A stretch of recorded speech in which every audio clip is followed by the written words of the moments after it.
Thank you, Excellency. Distinguished guests and colleagues, नमस्ते। 113वें international labour conference में भारत का प्रतिनिधित्व करना मेरे लिए अत्यंत गौरव की बात है। मैं इस सम्मेलन के भव्य आयोजन के लिए डीजी आईएलओ और आईएलओ सेक्रेटरीट को हृदय से बधाई देता हूं।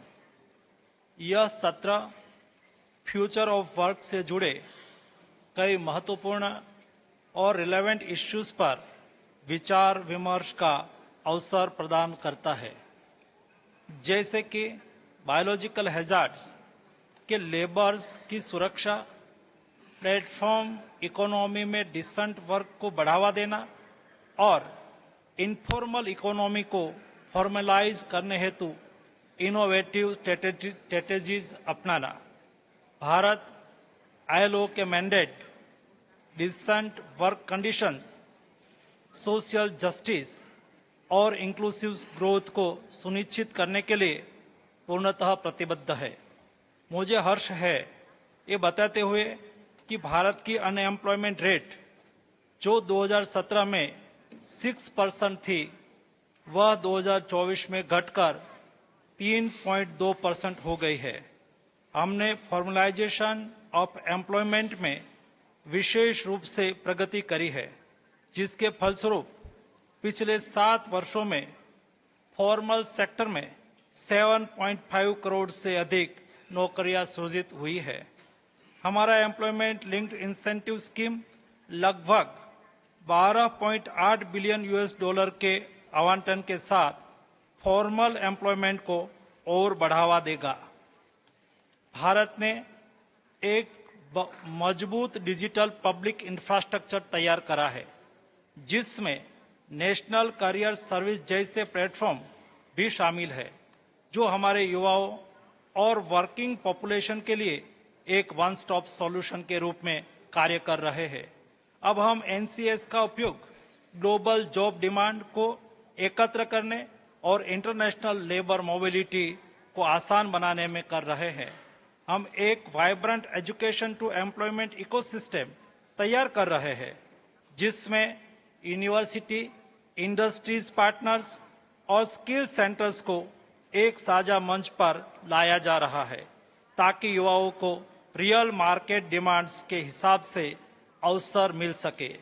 मुझे यह देखकर प्रसन्नता है कि आज पूरी दुनिया प्लेटफॉर्म इकोनॉमी पर गंभीरता से चर्चा कर रही है। भारत ने गिग और प्लेटफॉर्म वर्कर्स को मेन स्ट्रीम में लाने के लिए ठोस कदम उठाए हैं।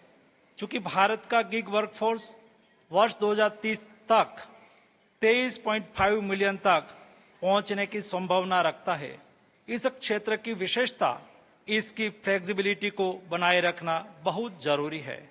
हम ये मानते हैं कि प्लेटफॉर्म वर्क से जुड़े स्टैंडर्ड सेटिंग में एक मेजर्ड एविडेंस बेस्ड अप्रोच अपनाया जाए, जिससे इस क्षेत्र का इनोवेटिव कैरेक्टर बना रहे और साथ साथ वर्किंग कंडीशन में भी सुधार आए। भारत का code on social security 2020 platform workers को एक विशिष्ट वर्ग के रूप में पहचानता है। हमने अपने ई श्रम पोर्टल पर गिग और प्लेटफॉर्म वर्कर्स सहित 300 मिलियन से अधिक अनऑर्गेनाइज्ड वर्कर्स का रजिस्ट्रेशन कर एक अनोखा नेशनल डिजिटल डेटाबेस तैयार करा है, जो टारगेटेड बेनिफिट्स और सोशल प्लेटफॉर्म की दिशा में एक क्रांतिकारी कदम है।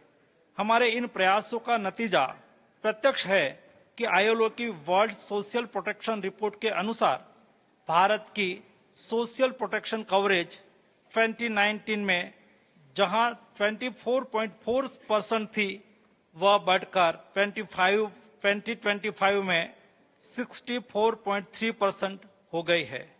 आज भारत में लगभग 940 मिलियन लोगों को किसी न किसी रूप में सोशल सिक्योरिटी कवरेज प्राप्त है। इसके अलावा और कई करोड़ लोग फूड और हेल्थ सिक्योरिटी स्कीम के जरिए नॉन कैश बेनिफिट्स भी प्राप्त कर रहे हैं। मैंने इस आईएलसी सत्र में बायोलॉजिकल हैजार्ड्स पर और इस चर्चा को भी गंभीरता से सुना है।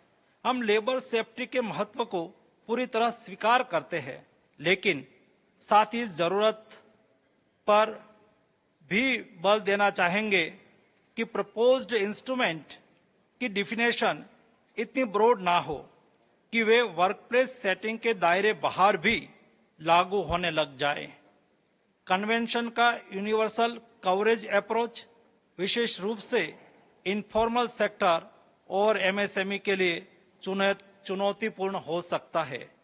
भारत इस दिशा में एक ग्रेडेड रिस्क टायर्ड स्ट्रेटेजी की सिफारिश करता है, जो वर्कर सेफ्टी और ऑपरेशनल रियलिटीज में बैलेंस बनाए।